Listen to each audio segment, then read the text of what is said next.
Hello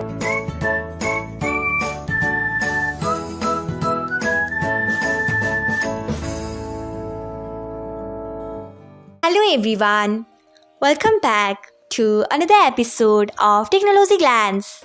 Today, in this video, I'm going to guide you through how you can disable stats for nerds on YouTube. So, let's get started. Firstly, open YouTube app in your device. Then tap on profile icon if you haven't. Next, tap on settings. After that, tap on general. Then scroll until you find Enable Stats for Nerds. Then turn off it by tapping on it. So, this is how you can disable Stats for Nerds on YouTube. Thanks for watching.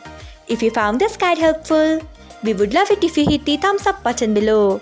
We upload great new tech tutorials like this one every day. So, do not forget to subscribe to our channel and hit the bell icon so that you'll never miss another update.